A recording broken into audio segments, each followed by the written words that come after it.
वैष्णो की यात्रा तो की, अब वैष्णो बनाना होगा अपने आप को। 9 दिन के लिए नहीं, अपने जीवन को ही वैष्णो बनाना होगा। वैष्णो के दर्शन को आएगा, अगर भैरव के दर्शन नहीं करेगा तो उसकी यात्रा पूर्ण नहीं होगी। इसी प्रकार आज हम भैरव से होकर के गुजर रहे हैं, भय से, रोग से, रोने से होकर गुजर रहे हैं। भैरव अर्थात घर घर में भैरव हो गए हैं, मांस मदिरा का सेवन चल रहा है। ओम शांति। वैष्णो देवी की यात्रा के आध्यात्मिक रहस्य आज जानेंगे हम। वैष्णो देवी की यात्रा की होगी आपने, की नहीं होगी तो सुनी होगी, लेकिन उसके आपके जीवन से क्या ताल्लुक है, आपसे क्या उसका संबंध है। कहते हैं कलयुग में भैरव ने पृथ्वी पर आतंक मचाया हुआ था और वैष्णो माता ने अवतार लेकर के उस भैरव को खत्म किया। उसमें हनुमान जी भी रहे सहयोगी। हनुमान जी का मतलब समझा है आपने, ब्रह्मचारिणी शक्ति, ब्रह्मचर्य की शक्ति जो सहयोग करती है। माता गर्भ गुफा में गई, गर्भ गुफा के अंदर रह करके और फिर उन्होंने बाद में विराट रूप धारण किया और फिर वो उन्होंने भैरव का अंत किया। इसी प्रकार जब हम मेडिटेशन करते हैं, योग साधना करते हैं, गर्भ में जाना, गर्भ गुफा एक वो हो गई जहां पर आप गए हो कटरा जम्मू के अंदर में, एक गर्भ गुफा आपके भीतर जो भगवान ने दी है। मेडिटेशन की कला, योग साधना करके, ध्यान करके भीतर की ओर जाना और 3 पिंडी के दर्शन करना। 3 पिंडी का अर्थ यही है, सरस्वती, लक्ष्मी, काली, ब्रह्मा, विष्णु, महेश, जिसको सूक्ष्म में कहा जाता है ओ उ म। स्वयं को जान लेना, अपने भगवत स्वरूप को जान लेना। GOD, जनरेटर, ऑपरेटर, डिस्ट्रॉयर, स्थापना, पालना, विनाश करने की शक्ति को पहचान लेना। यही है वास्तव में 3 पिंडी के दर्शन करना।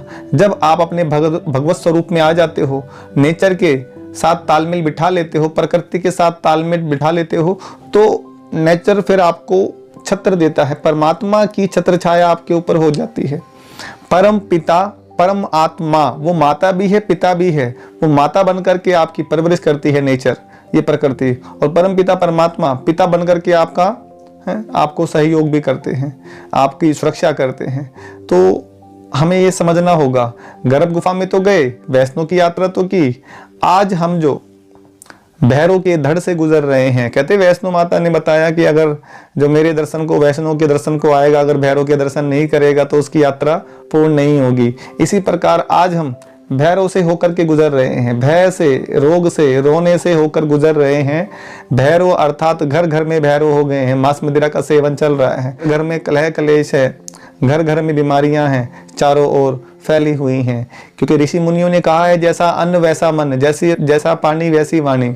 आज अगर हमारा अन्न तामसिक है, सात्विक नहीं है, तो हमारे अन्न का प्रभाव हमारे मन पर पड़ता है। जो अगर हम दारू का सेवन कर रहे हैं तो उसका स्वभाव, उसका जो असर हमारे मन पर पड़ेगा, हमारे स्वभाव पर पड़ेगा, हमारी जो एक्टिविटी होंगी फिर वो तामसिक होंगी। इसलिए घर घर में आज कलह कलेश चल रहा है।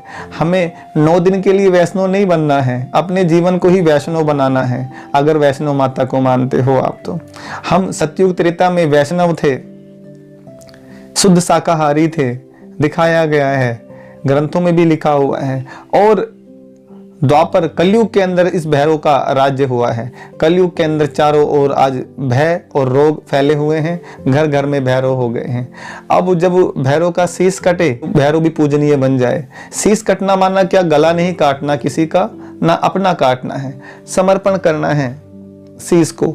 सुनना, आपका देखना, आपका सोचना, आपका बोलना, ये समर्पण हो जाए तो आप भी पूजनीय हो जाते हैं। पूजनीय अर्थात आपका लोग रिस्पेक्ट, आदर करने लग जाते हैं, सम्मान करने लग जाते हैं। जब आपके अंदर देवी गुण आते हैं, जब आपका कैरेक्टर देवी हो जाता है और जो बैड कैरेक्टर है आपका चेंज होता है, तभी जा करके। तो मेरे प्यारे बहन भाइयों, अब क्या करना होगा, हमें नेगेटिव एनर्जी को निकालना है अपने भीतर की, और बाहर की जो नेगेटिव एनर्जी है उसको भी भगाना है। ओम शांति।